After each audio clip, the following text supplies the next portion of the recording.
So today I'm going to be talking about my experience, one of my craziest experience as a DJ. I've been a DJ for over 8 years and counting. I've been a DJ for over 8 years, and these are one of the most craziest experience I've faced or encountered as a DJ. So one time I was booked for traditional marriage. If you live in the eastern part of Nigeria, you know that traditional marriages are usually in the village. It's not in the town where you associate with like-minded people.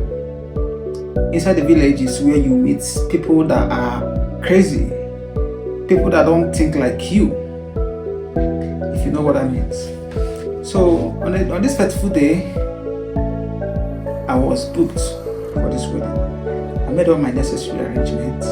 I usually like to go like a day before the event. So I was in the village a day before the event. So the groom begged me to perform for them for the night. He's gonna pay me and stuff like that, which I did. While I was there performing, I noticed some guys. They were looking at me like, "Are you the DJ that they brought from the city?" And me, I was not looking at them. I was just doing my thing, you know. So this guy was, they just kept observing me, looking at me like, "Okay, so you are better than us. That's why they did not call us. Is that what you're trying to say?" Mind you, I don't know these people, and I can't pay attention to them because that would distract me from why I'm here. So I was noticing their movements, and they were like many, like gang, you know. So I did not pay attention to them because I felt like, I was covered based on the grooms, I was in the groom's place, so I felt like I was covered. So as time was going, after that night, the next day was supposed to be the traditional marriage ceremony. So I moved my speaker while the groom and the bride was in the church. I was moving my speaker to the main venue. While I was doing that, someone came and was like, "Do you need any help?" And I said, "Okay, if you want to help, but I did not I did not call you to help me." So he was trying to offer me a help. I said, "Okay, maybe he's one of the good guys here." And trust me, I was trying to avoid trouble. That is why I did not ask help from anyone. It was just me and the driver that was moving the speakers. I didn't want, to interact with them before they say the way I talk to them or the way I was sounding. I didn't want that to happen. So this guy kept coming around asking if I needed help. In fact, at a point he just had to join. And I was cool because he was speaking English, so I was understanding what he was saying. So at a point, he was telling me that the DJs in this village is angry at me. And firstly, I did not care about that, but he kept saying it. And I asked him, "Okay, why? Why is that? Is that how they behave here?" He said yes. That once I'm a foreigner, I'm a visitor here. I was supposed to observe them, and I was like, why? I'm not used to that. But no problem. If it's something we can settle it.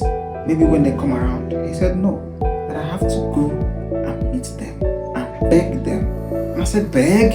No, beg them for what? I don't need anything from them. I came with my full equipment. So why will I beg them? Or are they the police officers around this village?" He said, "No, that they're just dangerous."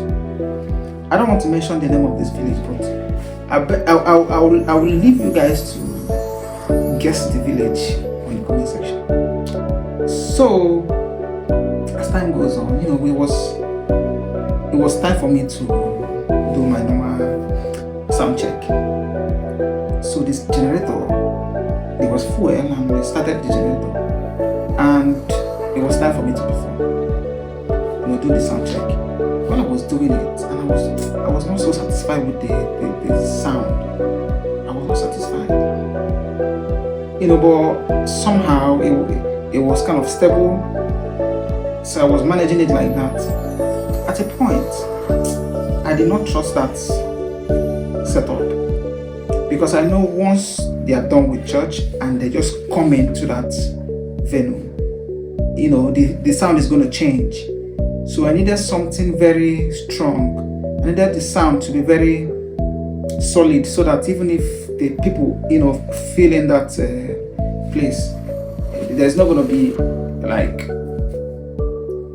the sound is not going to change, if you know what I mean. So at a point, I was like, I hope this doesn't disappoint me. The other mind was telling me, this might disappoint you. I was battling with this disappoint me or not. Time is going. It was around 10 o'clock. So immediately they arrived at the venue. My generator went off. Immediately they just arrived at the venue. The generator went off. And I was shocked, like, why? What happened? Why now? So I went to the generator and I noticed that the tank was off. It was off. Why is it off? What happened? I mean, this is not supposed to be off. And mind you, normally when in occasions like this, we usually hide the generator out of the sites because of the noise. So I was not even looking, and I was not seeing the generator, but it was off. So I now felt like, okay, something is going on. Somebody is somewhere trying to make sure that this doesn't go successfully. I did not complain because I did not have any evidence. So at that point, I was face to face with the event, because I'm the major I'm the DJ there. So they were looking at me like, okay, it's time for you to do your thing.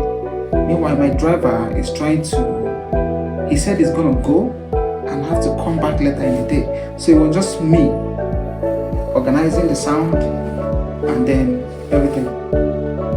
So I started it, and I cited that particular guy that said he wanted to help me. I cited him. He was just standing around, and I asked him to come. He came there, and I told him that what's going on. I mean, I complained about generator. He said there's no problem. I should just do my thing. That he hoped that there's not gonna be a problem. I said okay. So after the first dance, I noticed that the speaker was giving me a bad sound. The sound was not authentic anymore. But I was hoping that these guys that I'm playing for does not notice what is going on. At a point, the mic was personally, I was observing it as a DJ, but they were not observing it. But I was listening to the sound, how the deliverance, how it's going. So at a point, one of my speaker, I think that was the second dance, the moment of the second dance, one of my speaker got burnt. Like I was looking at the speaker and it was burning. Like it was burning, literally removing fire. One speaker among my full range. I was like, what? I've never experienced stuff like that before. I'm like, what is going on? I switched off my music. I went and I removed. There is usually a connection at the back. I removed it and I was wondering, what really happened? What? Oh my God! I was shocked. But at a point, I observed those guys that I saw that night. They were just hovering around. Man, at that point, I was like, what is going on here? What is going on here? Man, these guys were just around. Then at a point, they started coming around. One said, don't you know that when you come to somebody's village, you're supposed to ask questions and observe the people that are here before you? I'm like, what kind of statement is that? Am I am I the one that is supposed to do this? Is it not the groom and stuff and the bride that are supposed to be responsible for stuff like that? I mean, I just came here to work. And he said, okay, you can work. I'm like, really? Like my one of the speakers is around 400,000, just one phone. As of then, it was around 400,000. Man, these guys, they didn't even care about that. So one of them told me that, okay, they have a speaker that they can hire to me, that I'm gonna pay 10,000 naira of them. I'm like, okay, I need this work, because you know how frustrating it can be when people are getting married. The groom and the bride are already frustrated with their decoration.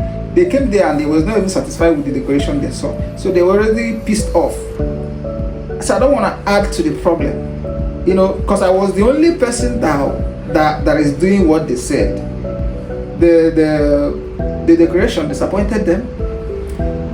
The makeup girl was the lady was not satisfied with everything. So at that point, I didn't want to bother them. I needed to do what I have to do to make sure that the sound is up, because without sound, what are you doing at an event? Nothing. So I told them, okay, bring the speaker, I'll pay it. He said I should pay him 10,000 naira first before he can give me the speaker. I said, okay, take 10,000 and give me the speaker. They gave me the speaker. And they told me that Udogachi means there will be peace. And ladies and gentlemen, there was peace. After that, there was peace.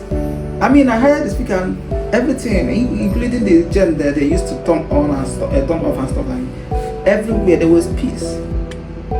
Man, I was so frustrated at that point. I didn't even I was disorganized, so disorganized, and it's not something you wish to experience.